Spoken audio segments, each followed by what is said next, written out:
Alright, hello and welcome back to Minish Cap.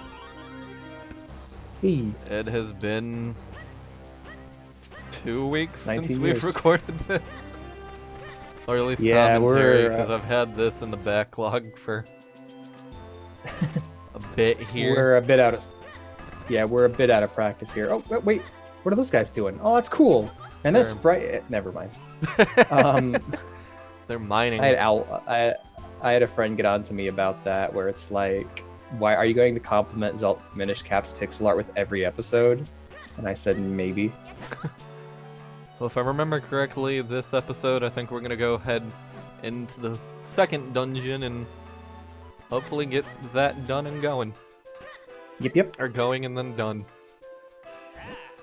In that order. Yes. Okay. Got a little micro society of the Minish here. Green clothes and an odd hat. Okay, yeah, I can't do that. I've been doing my own LP of Pixel Noir right now, which is something else you can check out on the channel. And I've been doing voices for all the characters. It has turned into a small radio drama. Oh my gosh. And I'm like forgetting accents, so a character will sound like talking in Ebonics in one line and then switch to like a Brooklyn accent. It's just like, because I'll get bored with an accent and switch. Nice. But yeah. Oh yeah, did you see that art that Plague of Gripes drew? The midnight art? Yeah, you sent it. Yeah. You tagged me in it. I saw it. So that seems to be a weird debate about Midna over which form of her is better. Amp. Imp form. Okay. Amp all the way. Imp or Twillet form. Twillet? And everyone... Twillet. Twillet. Hey, if they... Yeah, Twillet. Sorry, The Twillet Twilly form. Twillet. Okay. Is it... Okay, if I remember correctly, it's spelled Twili, right? For the Twilight people? It might be. I'm going- not sure. Am I going insane? Hold on. I need always to thought know they were now. called the Twilight people. I didn't think there was Yeah. a abbreviation or something. We have artwork render model sprite. Twilight Princess, Final Fantasy HD.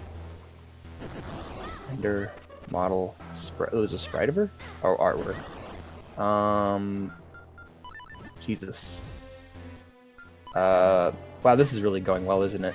Me just failing. Anyways, Plague made a pretty good point where, like, there's this bad habit in Zelda games where, like, they have a really interesting female character for, like, 75% of the game, and then once endgame hits and they reach their true form, like, all the personality will just get drained out of them. Yeah. Like Midna, for example, all of her like flair and like attitude just gets sucked out of her the moment she takes on her like true form, you know? Yep. And then they decided then- to whitewash Tetra. Hey, come on, that's a tan. As much yeah, as as much as I want her. Sorry. No. As much as it's okay, go ahead. But yeah, I saw an argument. I don't remember where the hell it was. It might have been on my Facebook. But someone said that about Tetra, and I'm like, no, you motherfuckers, they're at sea. She's tan. Yeah, well, They're we're in an sidetracked. ocean world. Yeah. I think we might as well throw the age rating idea out the window at this I point. don't care. I don't care anymore. It's been weeks. You're in or you're out. I'm sorry. Yeah, but yeah, Tetra's not and black. again, She's like just... I said. Oh, these things are well- horrific. Oh yeah, the rupee-like legs. Those are fun. Yeah. But yeah, like, Tetra's not black, she's tan. And it makes sense for her, because it's like, I'm guessing the idea is supposed to be like Zelda as if she never got lost at sea. And her getting pale all of a sudden makes sense. Yeah. However, it's a more boring character, you know? Yep. Yeah, because she stopped doing anything. Essentially, she just becomes really bland. Luckily, at the end of the game and going into Phantom Hourglass, it's implied that she goes right back into that old lifestyle of piracy. Oh yeah, she does. And that's what I kind of like about Wind Waker and what it like symbolizes at its time at its time of release, where it's like Wind Waker feels like it symbolizes a departure from Zelda tradition, where like Link and Zelda, everyone is so different than how they were in previous games. The world shifted and changed, and how Zelda basically ends up rejecting her life as a princess. The king and Ganon sink under the ocean, and all that gets left behind them to create a whole new world. Yeah. I like that idea personally. I mean, she didn't really reject it. She just because she gets back the life she had. 'Cause that's who she was happy as in my eyes. Oh yeah, I could see her like I can't see her ever doing princess stuff ever again. No. However, her daughter or her granddaughter does. Her granddaughter ends up becoming a Stan though. That's the fun part. Yeah. She ends up becoming a Phantom, which is pretty cool in Spirit Tracks. That was a cool mechanic. I like that. Mm-hmm. Well, not Also, really a mechanic. It was more of a sidekick. She's a sidekick character. That's the word I was looking for. Duh. Yeah, Zelda's with you the entire game in that one. Yep. And it's the only Zelda game to imply a romantic connection between Zelda and Link. Yeah, because at the end they start holding hands. Spoiler alert, they hold hands at the end of the game. Lewd. Very lewd. What a hussy. But no, it does have kind of this Adam-y feel to it, kind of like the end of Evangelion, where it's like, oh, this is all we have left, okay.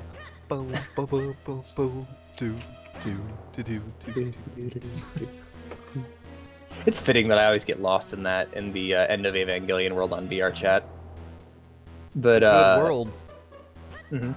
Fills me with emotion that's rather kept locked deep in a box along with that show. In a bag, in a box, put an X on the floor. Anyways, yeah, like Alex went emo for a second, guys. I'm sorry. Yeah, I like what those games. I like what Wind Waker symbolizes, and I also like how Twilight Princess kind of serves as like this perfect throwback to old Hyrule, where it's just okay. Here is Zelda as you remember it. Well, I mean, it is. If you go based on the timeline, it is Hyrule as you remembered it from Ocarina of Time. Mm-hmm.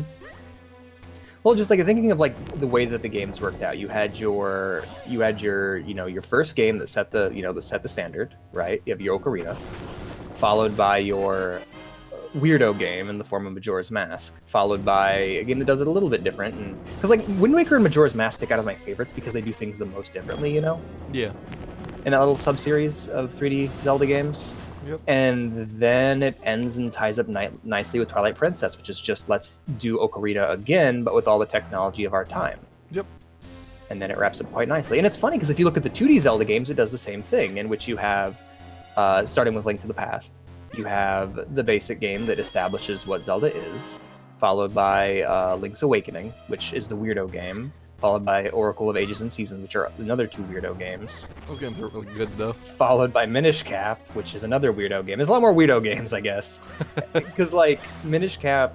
I guess Minish Cap feels a bit more like traditional Zelda, but it's like... Its world is bizarre, you know? Yeah. And then you have A Link Between Worlds, which is just let's make that game again, but with the technology of modern day. Yep. And then you have the ones that stick out like a sore thumb, like Skyward Sword. Which is I feel okay, so I feel, and it's the sad thing about it is that Skyward Sword is such a departure, and so is Breath of the Wild. It feels like that was their first attempt to really kind of branch off from the Zelda formula and try new things, and it just kind of failed, you know? Yep. And it's sad to think that it's just that it was a failure, but like, and it's funny because everybody internally has passion for that game. Like Eiji Aonuma wants the game to come back. He's pushing for it internally. I think it was like the last year's Zelda, 2018 Zelda Symphony, wow. Zelda's Symphony. He was like, hey, wouldn't you guys like to hear some more music from Skyward Sword? He's like, hey, what did you think? And then somebody interviewed him and he's like, what did you think of the performance, Eiji? And his response was, shouldn't you be asking about the HD remaster for Skyward Sword?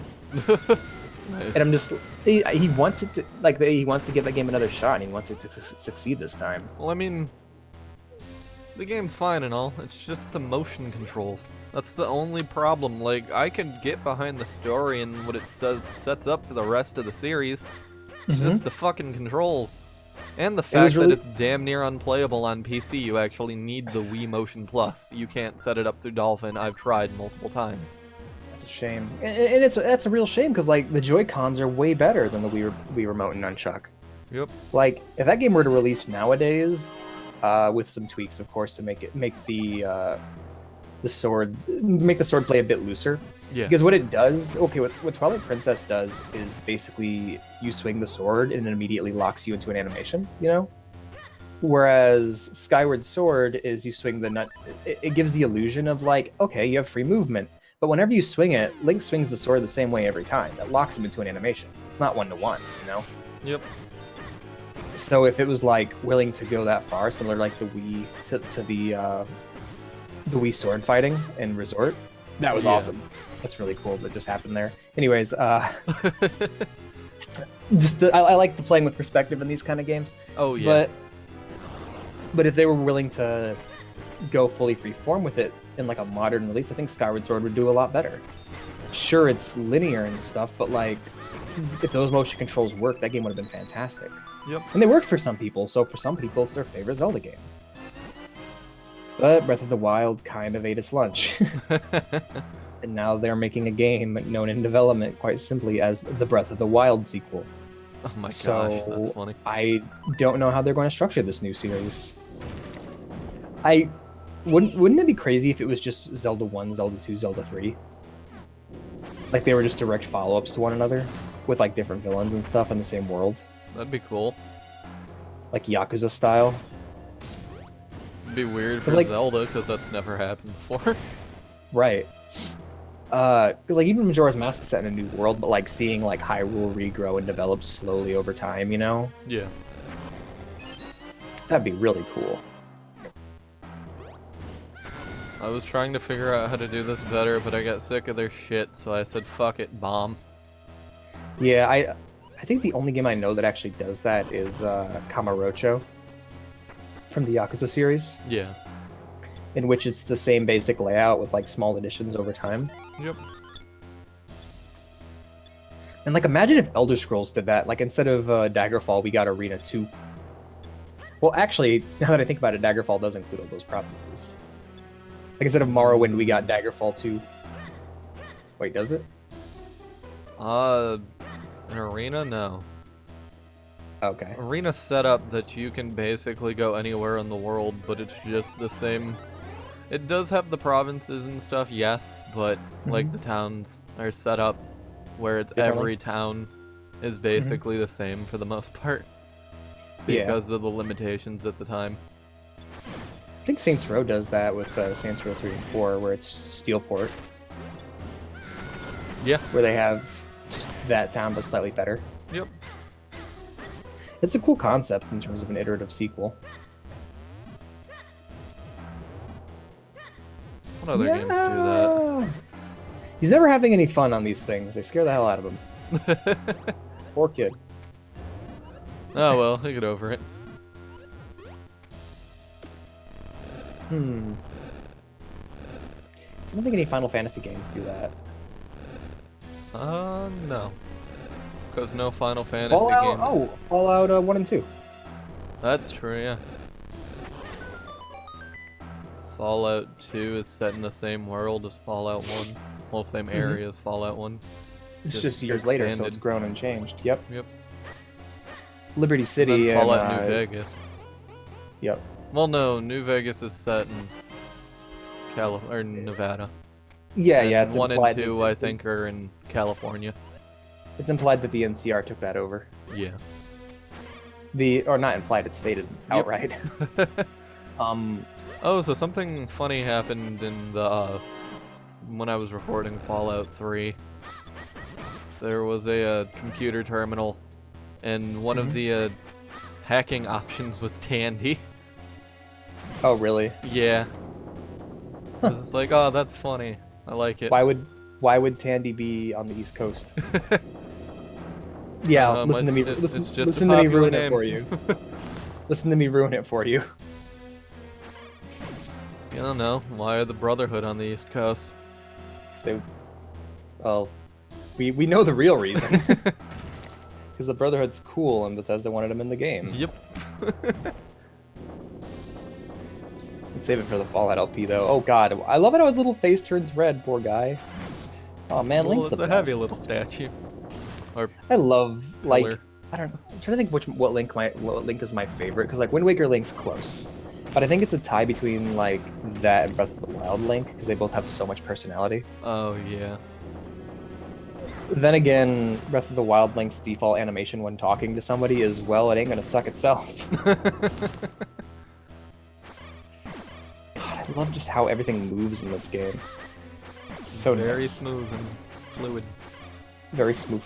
You have to do your Sonic spin dash. I also realized I went into the wrong hole. It happens to the best of men. Fuck off. These stones bring happiness. That's cool. We need to get some. You could eat a bunch of them.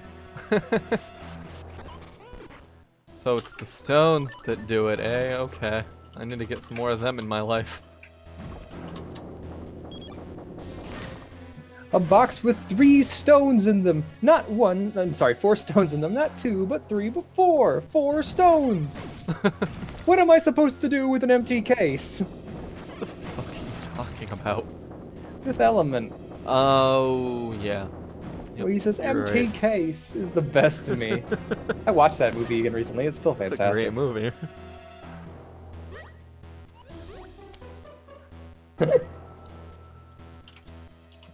I feel bad for James and their review. Yeah. Oh, he's just AVGN. yeah. He just he's didn't so understand it. confused. I don't He was get it. so It's like, it's lost. fun. Yeah, it's that French filming. It's that French filmmaking thing. Yep. Either you're in or you're out. But like, I don't know, Alien Resurrection. Like, they were defending Alien Resurrection. I'm like, no. There's no defense for that fuckery. Oh yeah. Also the main like. I got bored waiting for this pillar or this platform, as you can tell. Link's had enough. Oh man, I love it just how well everything flows in the 2D games. Yep. How it all hustles so well.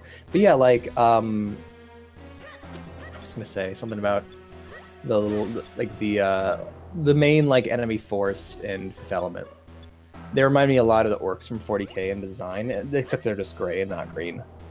But I love like the costumes and the makeup for those guys. And that's another thing. All the ships in that movie are all like models and stuff.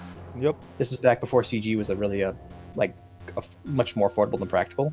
Well, it's always more. It's always less affordable, but it's less. It's just a pain in the ass. Yeah. It can take a lot of time if you do it wrong. Speaking You're of gonna fall in lava. CG, no, I'm not. Mhm. Speaking of CG, have you not yet gotten over the bees in Rose Red? Because I haven't. I still think about those. So, for context, Travis and I watched Rose Red recently, and It while was we did have Alex's fun, first time watching it. I wanted to rewatch it for like the 100th time because I love that movie. But we had the Alex fun hadn't- scenario happen. Alex hadn't watched it before, so I'm like, all right, I'll watch it with him, see how he enjoys it.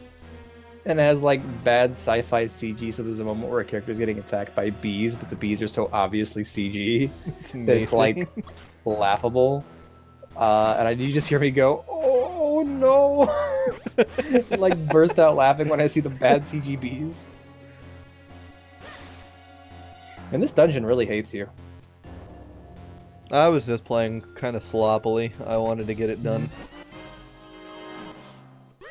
That's the slogan of the channel.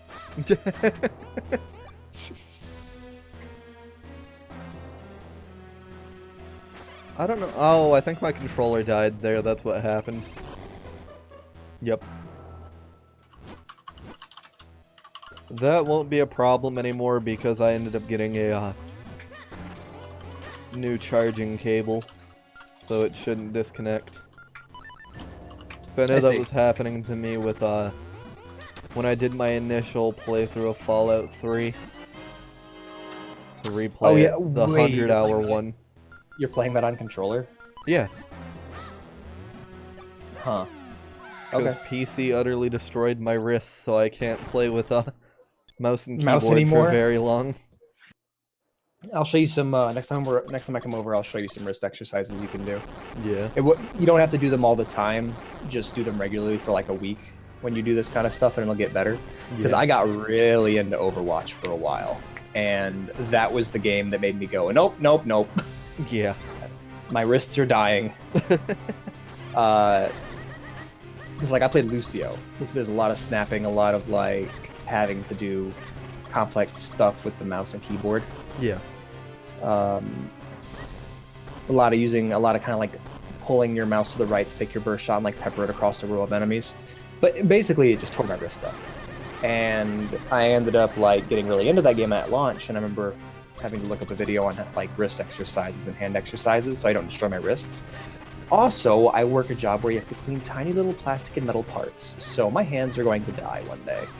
I am going to completely lose the use of my hands if I do not consistently stretch them out and work them properly. So I get where you're coming from. Yeah. But Also, I don't want to Witcher sacrifice 1. my accuracy. Oh yeah, Witcher 1 is just wrist annihilating. Speaking of which, we gotta get Angelo and talk to him about that, setting that up. Yeah. That's the kind of thing that I want to record the entire thing in advance and put up, because setting up with Angelo is going to be a pain. Yep. You know? But yeah. And I think we are going to boss time. Boss time. This dungeon wasn't that long as I remembered it being, which I was glad about. Thank goodness. I think I was I was looking for a fairy, and I found one. Fury. I knew I wasn't gonna die, but I didn't feel like taking chances. Okay, so this audio desynced slightly for me, and all I saw was you throw a jar in, and all I heard was Link scream while he did it. Like he really hated that jar. That's hilarious. What's this?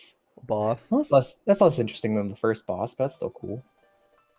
The way you defeat it's pretty cool. Oh wow, that sprite animation is fantastic. I You're on fire. Yeah, I screwed up horribly, and I think I only got one hit on this dude. I also forgot which button my sword was. So yeah, I wanted to get him done in like 2 or 3 cycles, but that horribly failed. So, oh well.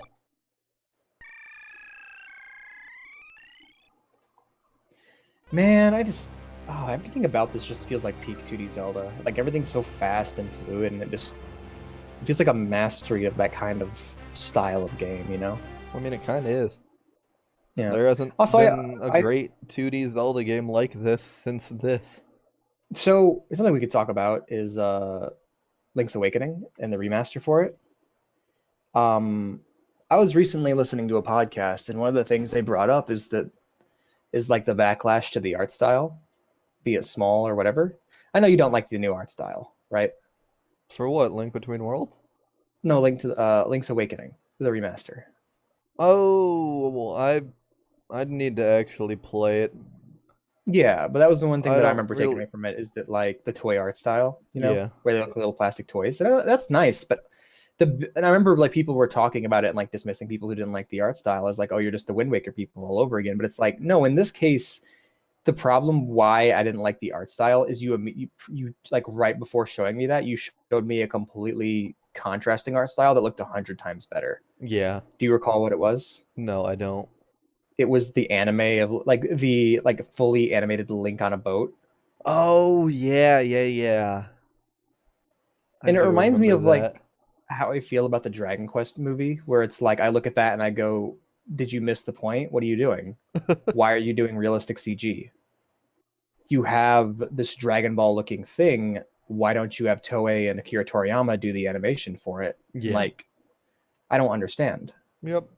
And it's the same situation here where it's like, you just introduced this really good anime looking style. Why don't you make like a 2D Zelda game using those animated cells as sprites, you know? Yeah. The answer is because it'd be really hard. Honestly, I would love to see like Oracle of Ages and Seasons style graphics, but like with the animation quality of this, you know, just more frames. Yeah. Yep. It'd look really nice. Actually, that's kind of what Four Swords 3DS did. Yeah, more or less. All the end game dungeons are just the old art styles. So you have your Zelda 1, you have your Link to the Past, you have your Oracle of Ages and Seasons, and then you have your Link's Awakening. Yep. I think we are close to calling it apart. Yep, we are. Mm-hmm. after Eslo is done talking our ear off. Yeah. So, thank you for watching. Have a wonderful day.